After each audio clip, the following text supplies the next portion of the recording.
السلام عليكم أعزائي المشاهدين. أهلا بكم في فيديو جديد. معانا النهاردة الفيديو السابع من سلسلة تلخيص أنمي دراجون بول. بنكمل الأحداث وشوفنا ازاي ترانكس وصل من المستقبل وقال لهم إن العالم في خطر وإن في 2 بشر اصطناعيين هيظهروا وهيقتلوا كل اللي موجودين. بيظهروا فعلا في الميعاد والمكان اللي قال لهم عليه، وجوكو بيحاربهم بس بيصاب بمرض في القلب ومش بيقدر يكمل، وكانوا على وشك انهم يمتصوا كل طاقته ويهزموه. يا ترى ايه اللي هيحصل؟ وقبل ما نبدأ ما تنساش تعمل لايك وتشترك في القناة وتفعل زر الجرس عشان يوصلك كل جديد.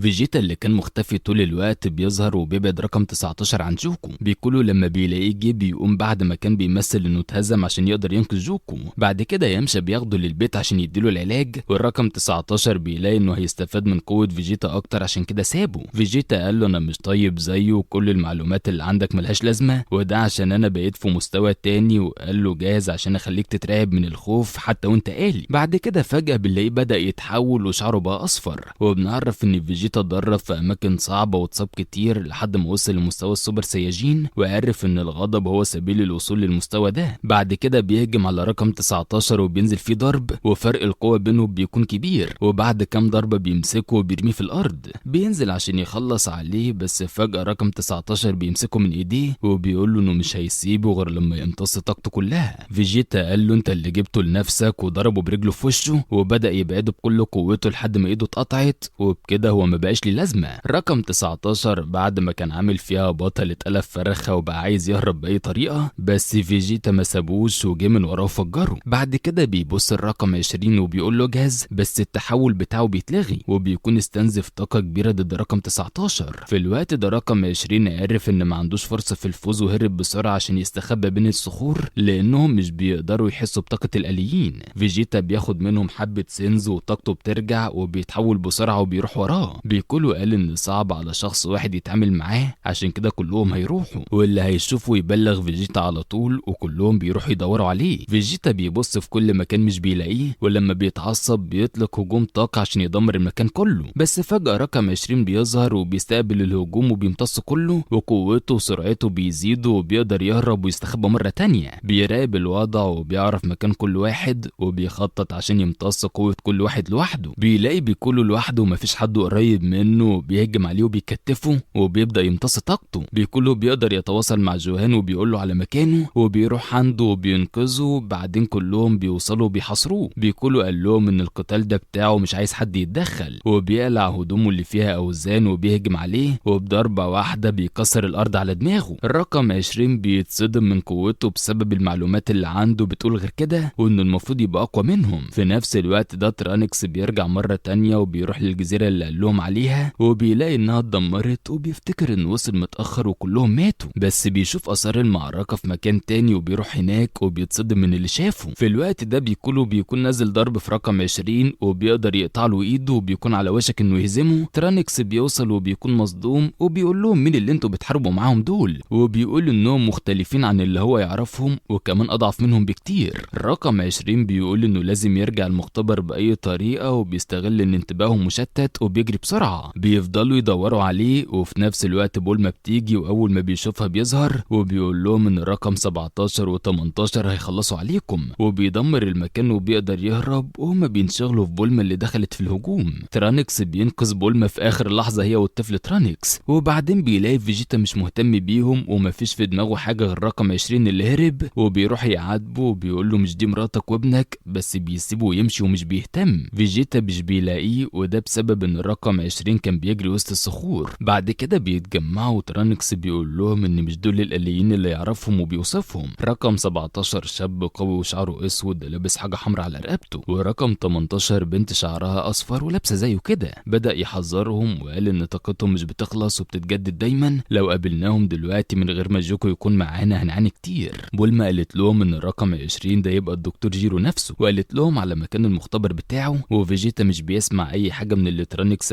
لها وبيكون عايز يروح وخلاص. ترانيكس بيحاول يمنعه وقال له انا خايف عليك وانت في المستقبل هتموت بسبب كده، بس فيجيتا بيقول له انا دلوقتي عندي القدره اتحول لسوبر سياجين وكمان قوتي اعلى من جوكو بكتير، عشان كده مش محتاج مساعده من حد وبيسيبهم ويمشي. ترانيكس مش بيرضى يسيبه لوحده وبيروح وراه والباقيين هم كمان، وبيسيبوا جوهان عشان ياخد بولما للبيت ويشوف جوكو اتعالج ولا لسه. دكتور جيرو بيشوفهم كلهم طايرين في اتجاه المختبر وبيتوقع يعرفوا مكانه، عشان كده بيزود سرعته. بيوصلوا للمكان اللي بولما قالت عليه وبيبداوا يدوروا على باب المختبر، وبيقولوا قال لهم اللي يلاقيه يرفع قوته احنا هنعرف مكانه. ترانيكس كان بيتكلم مع فيجيتا وقال له انت بتستخف بالآليين وان قوتهم مرعبه لدرجه انك ما تتخيلهاش، بس هو كان فاكر ان مفيش حد يقدر عليه بعد ما عرف يتحول. وهم بيدوروا جيرو بيقدر يمسك كوريرين ويرميه على الارض وينزل فيه ضرب، بس بيسيبه لما بيلاقي بيكونوا قرب منهم، بس كوريرين بيمشي وراه لحد ما بيلاقيه دخل المختبر وبيبلغ الباقيين بسرعه. دكتور جيرو بيدخل المختبر بسرعه وبيبدا يفعل الآليين، والرقم 17 بيخرج من الجهاز. اول ما بيطلع بيشوف في ايده جهاز التحكم بتاعهم وبيمثل انه بيسمع كلامه، وده اللي كان جيرو خايف منه، بس بيطمن لما بيلاقي رقم 17 مطيع وبيقرر يفعل رقم 18، وهي كمان اول ما بتخرج بتشوف الجهاز وبتفهم على طول. قال لهم انتوا من النهارده هتتبعوا اوامري وتسمعوا كلامي، واول مهمه انكم تقتلوا كل اصدقاء جوكو اللي جايين دلوقتي. في الوقت ده كلهم بيتجمعوا عند كوريرين، بس بيقول لهم ان جيرو قدر يوصل قبله وبينزلوا بسرعه وبيحاولوا يدمروا البوابه. جيرو بدا يتوتر وفجاه بياخدوا جهاز التحكم منه وبيدمروه، وبكده بقوا يقدروا يعملوا كل اللي هم عايزينه. بره المختبر بيفجروا البوابه، ولما بيشوفوهم بيلاقوا نفس المواصفات اللي ترانيكس قال عليها. جيرو قال لهم يخلصوا عليهم بسرعه بس مش بيسمعوا كلامه، وبيلاقي في المختبر انسان آلي اسمه رقم 16 وبيكونوا عايزين يفعلوه، بس بيحذرهم وبيقول لهم بلاش. ترانيكس بيتصدم لما بيشوف ان في واحد تالت هو ما يعرفش عنه حاجه. رقم 18 بتقرب منه وبتكون هتفعله، وجيرو بيكون عايز يمنعها باي طريقه، لكن رقم 17 بيهجم عليه وبيخترق جسمه بضربه واحده، وبعدها بيطير له دماغه وبيكسرها. بعد كده بيدخل عشان يشوف رقم 16 وترانيكس مش بيسمح لهم يفعلوه، وبيطلق عليهم وبيدمر المختبر كله، بس بيلاقي انهم قدروا يتفادوا الهجوم وكمان خدوا رقم 16 معاهم، وبعدها شغلوه مشيوا. فيجيتا اتعصب عشان ما حدش اداله اهتمام وجوكو هو هدفهم الوحيد، وبيتضايق وبيكون عايز يروح وراهم. ترانيكس بيحاول يمنعه وبيقول له انت مش هتقدر عليهم وكده انت رايح تموت نفسك. فيجيتا حس بالاهانه من كلامهم وقال له انا سوبر سياجين المحارب الاقوى في الكون، وبيضربه وبيمشي. الآليين بيزهقوا من الطيران، ورقم 17 بيكون عايز ياخد الموضوع بهدوء ويقضي وقت حلو لحد ما يوصل لجوكو، وبيكونوا مستنيين عربيه عشان يتحركوا بيها، وبيلاقوا فيجيتا وصل. قال لهم انه جاي يوقفهم هنا ويخلص عليهم وان محدش هيهزم جوكو غيره، وبيقول لهم مين اللي عايز يموت الاول. بيضحكوا وبيقولوا الرقم 16 يبدا عشان عايزين يعرفوا قوته قد ايه، بس بيرفض ومش بيكونوا فاهمين السبب.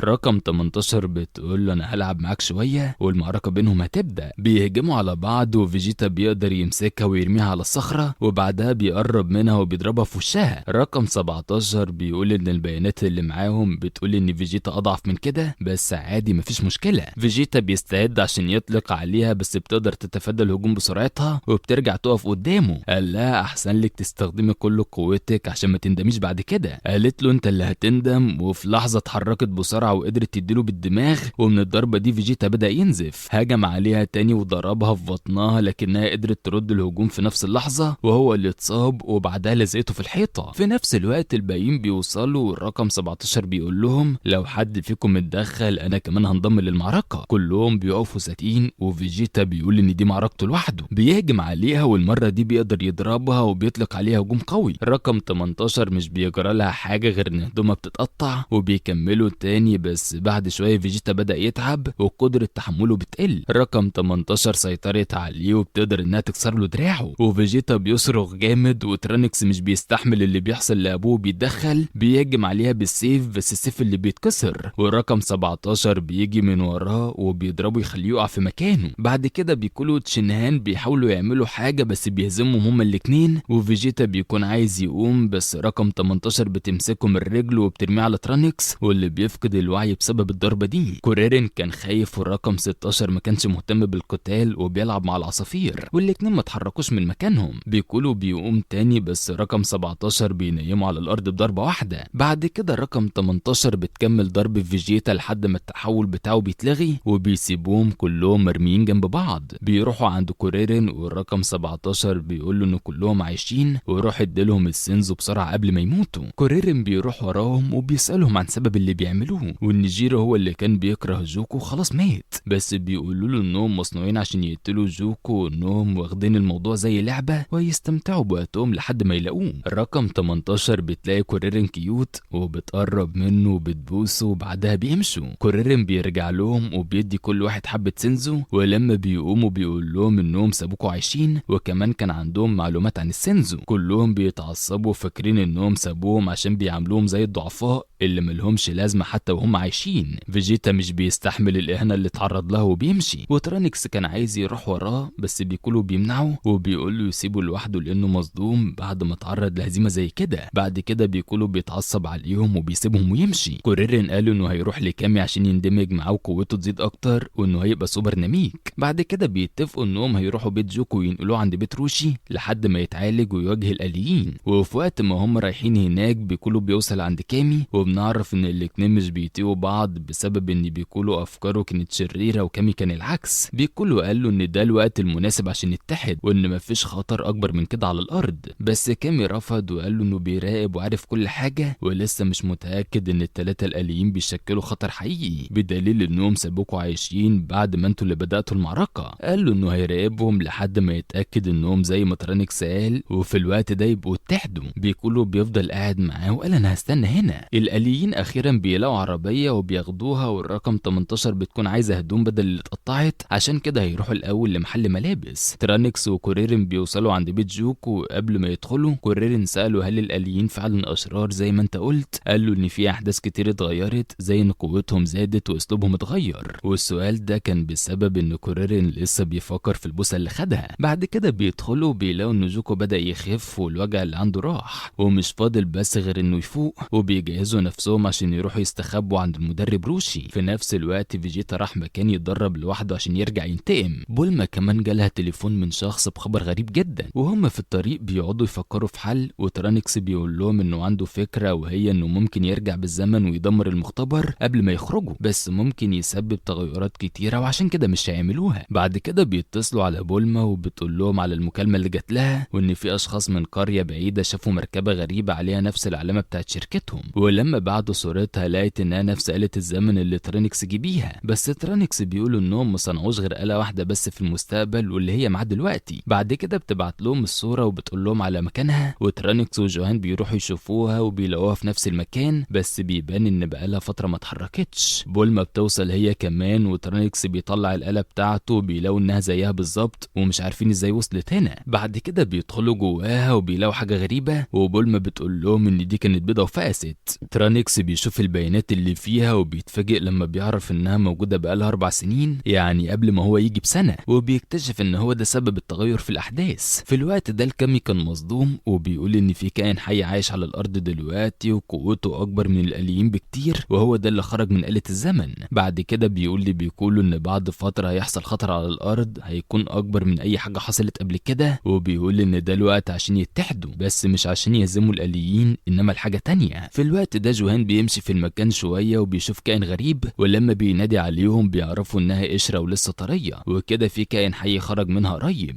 لكنهم بيلاقوا حاجه على الجزيره وبيقرروا يرجعوا عشان يبلغوا الباقيين. رقم 18 بتروح تشتري هدوم ومش بتدفع وبيكملوا طريقهم ودماغهم رايقه والشرطه بتيجي وراهم. رقم 18 بتنزل تدمر عربياتهم بس مش بتقتل حد وبيسيبوهم ويمشوا. في نفس الوقت بولما بتسمع اخبار عن البلده اللي جنب المكان اللي ظهرت في آلة الزمن وبتعرف ان في احداث غريبه بتحصل هناك زي ان الناس كلها بتختفي فجاه. بتتصل على بيت روشي وبتقول لهم يفتحوا الاخبار وكانوا فاكرين ان الاليين هم اللي عملوا كده، بس بتقول لهم ان في كائن غريب ظهر قريب جنب البلده دي. ترانيكس بيوصل وبيبدا يحكي لهم كل حاجه وفجاه الارسال بيتعطل بعد ما بيسمعوا الناس وهي بتصرخ. كامي كان لسه مصدوم وبيقول ازاي الوحش ده ظهر ولو سابوه هيدمر الكوكب اللي فيه، عشان كده كامي بيكون عايز يندمج مع بيكولو بسرعه عشان مصلحه الكوكب، وقال له انت هتعرف كل حاجه لما نتحد. بعد كده بيندمجوا بيكونوا بقى شخص جديد بقوة أكبر وبيتجه على طول لمكان الوحش، وترانكس هو كمان بيقرر يتجه لهناك. بيكونوا بيوصل وبيلاقي إن الناس كلها اختفت ومش لاقي غير هدومهم على الأرض. بيلف في الشوارع ومش بيلاقي حاجة، وبعدين بيسمع صوت جاي من شارع جانبي، وفجأة بيلاقي الوحش ظهر منه وواقف قدامه. بيكونوا بيلاقي إن طاقة الوحش مألوفة وإنه حس بيها قبل كده، وبيلاقي في شخص في إيده وفجأة بيطعنه بديله وبيبدأ يمتص جسمه لحد ما اختفى وما تبقاش منه حاجة غير هدومه. بعد كده رفع طاقته وقال له أخيرا قابلتك يا بيكولو. بيكولو بيتصدم وبيقول له ازاي تعرف اسمي، ورد عليه عشان أنا أخوك. في نفس الوقت جوهان بيحس إن طاقة فريزا وأبوه ظهرت تاني، وكوريرين بيقول إن في ناس تانية كمان، وترانكس بيحس بنفس الطاقة. حتى فيجيتا بيتصدم لأنهم كلهم شايفين فريزا لما اتقتل. بيكولو بيقول له مفيش داعي للكلام مع واحد هيموت دلوقتي، وبيزود طاقته، والوحش بيتصدم وبيقول ازاي بيكولو يكون عنده كمية الطاقة دي. قال له لأن أنا مش نفس الشخص دلوقتي، وبيستعد عشان يطلق عليه. والوحش بياخد وضع الدفاع وبيكولو بيقدر يسيبه بهجوم قوي. كل المحاربين بيشعروا بقوة الهجوم حتى الآليين، والرقم 16 بيقول لهم على مكان المعركة اللي شغالة وإن فيهم شخص عنده قوة أكبر منهم. بس الرقم 17 قال له أنت أكيد رادار الطاقة عندك عطلان عشان مفيش حد أقوى مني. في الوقت ده الوحش بيكون قدر ينجو ومش بيكون حصل له حاجة، وفجأة بيجمع طاقته في إيده وبيطلقها على بيكولو، واللي بيتصدم لأن دي بتكون تقنيته اللي اخترعها قبل كده. بيهجم عليه وبيفضلوا يضربوا في بعض شوية، وبعدين بيقول إنه لو قدر يوصل لشكله النهائي مش هياخد في إيده دقيقة. وبيكولو بيفهم ليه هو كان بيمتص كل البشر دول، وإنه بياخد طاقتها وبيضيفها لنفسه، وده عشان يقدر يوصل لهيئته شكله النهائي. بعد كده بيسأله مين اللي بعتك في آلة الزمن وازاي وصلت لهنا. قال له إنه رجع من نفسه بس كان لازم ياخد شكل البيضة عشان المركبة ضيقة، واستنى لحد ما كبر وبدأ ينفذ خطته. بعد كده فجأة بدأ يستعد عشان ينفذ حركة جديدة، وكانت التقنية بتاعت جوكو وبيقدر يضربه فيها، وفجأة بيجي من وراه وبيكتفه وبيطعنه بديله وبيبدأ يمتص دراعه. بيكولو بيقدر يفلت منه بعد ما دراعه كله بيتدمر، وبيبدأ يمثل إنه اتهزم ومش هيقدر يقاتل تاني عشان الوحش يتكلم أكتر، وبيكون عاوز يعرف ليه عنده قوة جوكو وفريزا وناس تانية. قال له خلاص أنا هريحك وأقول لك كل حاجة قبل ما تموت. أنا اسمي سيل وأنا كمان آلي، بس أنا نتيجة تجربة فاشلة من تجارب دكتور جيرو. قال إن جيرو كان بيعمل بحث ازاي يقدر يستغل كل خلايا المحاربين اللي بيجمعها، وبدأ يزرعها في كائن واحد، بس لما لقى الموضوع هياخد وقت اتخلى عن الفكرة. بس الكمبيوتر كان لسه شغال والتجربة اكتملت وهو اتولد، وإن في كائنات صغيرة بتراقب كل المعارك وبتاخد المعلومات والخلايا منها زي دي، وبيشاور على واحدة في السماء وبيقولوا بيدمرها، بس خلاص التجربة خلصت. بيسألوا ايه السبب اللي خلاك ترجع بالزمن للعالم ده. سيل قال له ان في المستقبل ما كانش في اي محاربين، كلهم اتقتلوا وحياة البشر مش كفاية عشان يوصل لشكله النهائي. عشان كده الكمبيوتر قال له ان قبل 4 سنين هيظهر 2 آليين بقوة كبيرة اللي هم رقم 17 و18،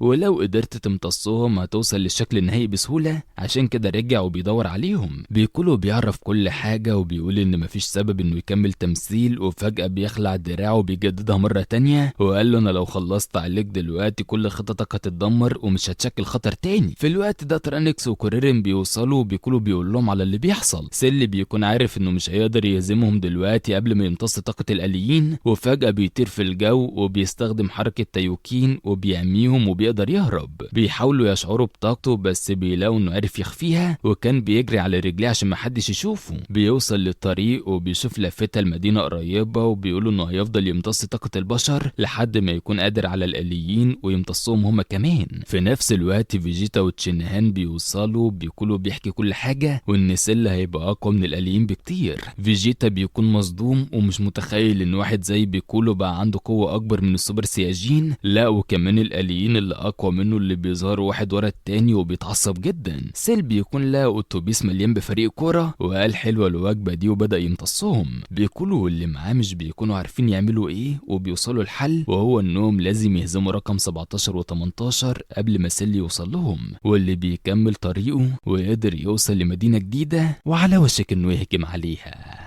أحداث كتيرة بتحصل في نفس الوقت. الآليين بيدوروا على بيت جوكو عشان يقتلوه، بس أسلوبهم بيكون غريب واتغيروا عن الوصف بتاع ترانكس. جوكو بيكون خاف ومش باغي غير إنه يفوق، وبيكولو فيجيتا مش بيكونوا عارفين يتعاملوا إزاي مع سيل الآلي الجديد اللي ظهر. استنونا عشان تعرفوا باقي الأحداث في الفيديو اللي جاي من سلسلة تلخيص أنمي دراجون بول. وبكده يكون فيديو النهاردة خلص. لو عجبك ما تنساش تعمل لايك وكومنت وتشترك في القناة عشان يوصلك كل جديد. سلام.